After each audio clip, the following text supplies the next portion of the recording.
Banjir lahar hujan Marapi di Sumatera Barat menyisakan cerita sedih warga yang menjadi korban. Salah satu warga Kabupaten Agam bercerita soal kepanikan yang terjadi hingga harus berlari menghindari banjir bandang di tengah malam. Sekitar kurang lebih jam 11 malam. Jam 11 malam, saat Ya, itu Bapak dan keluarga beristirahat atau bagaimana Pak? Boleh diceritakan? ya Bu, ya boleh. Waktu itu kan saya lagi di rumah. Jadi kira-kira jam 11 malam itu, emang sih pertamanya ada adik yang nanya itu di atas tuh namanya di Cimantiang namanya ya, bagian atas bilang di atas hujan deras banget gitu. Terus dia nelfon kayak anak saya yang paling gede Aisyah. Dia bilang ada bapak nggak di rumah? Masalahnya di atas hujan deras banget. Takut kenapa-kenapa gitu. Jadi waktu itu saya lagi di rumah. Supaya lebih ngepastiin, saya juga sementara pas dengerin tuh kayak semacam gemuruh berkepanjangan itu ya.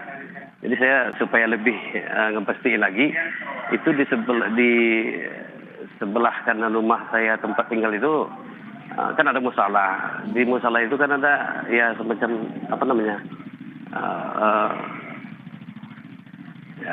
genangan apa kayak semacam genangan air apa.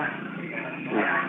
Jadi pas saya lagi mastiin itu makanya saya lihat aja lah ke musala itu gitu. Iya.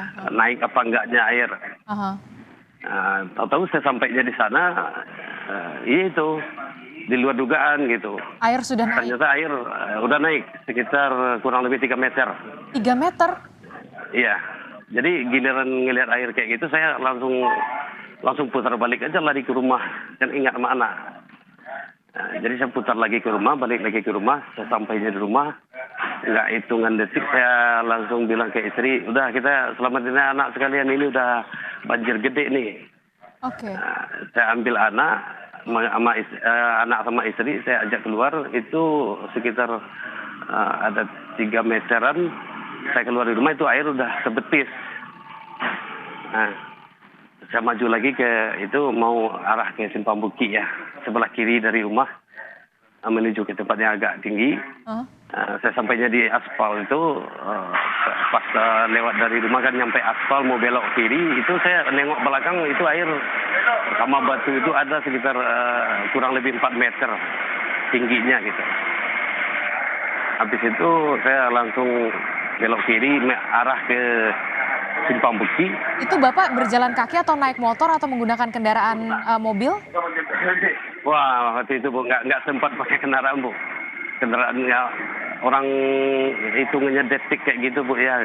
Pokoknya nggak ada ini tanda-tandanya gitu, langsung mendadak gitu aja Bu. Oke, berarti Bapak dengan istri kemudian anak itu berjalan berlari begitu ya Pak ya?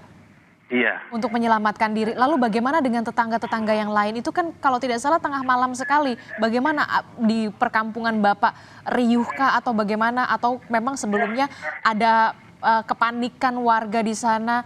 Sebelumnya memang tidak ada pengeras suara dari misalkan masjid yang kemudian memberitahukan bahwa ada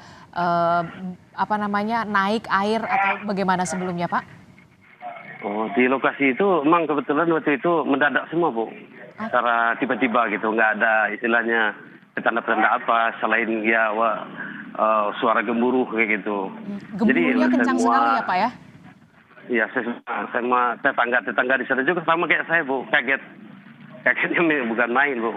Makanya saya pas lari itu nyelamatin istri dan anak-anak, arah Simpang Bukit itu jarak dari rumah itu sekitar 15 meter.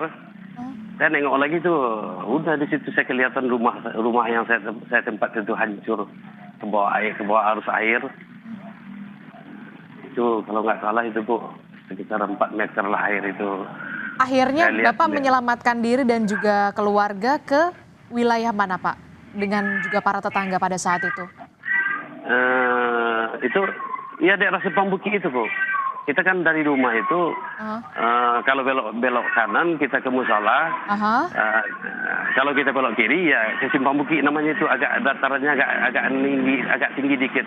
Oh, agak tinggi, ke dataran yang lebih tinggi ya Pak ya. Dan semua warga berkumpul di sana ya Pak ya. Iya, di saat itu saya udah lari sama anak-anak ya kemarin, terus nyusul itu tetangga-tetangga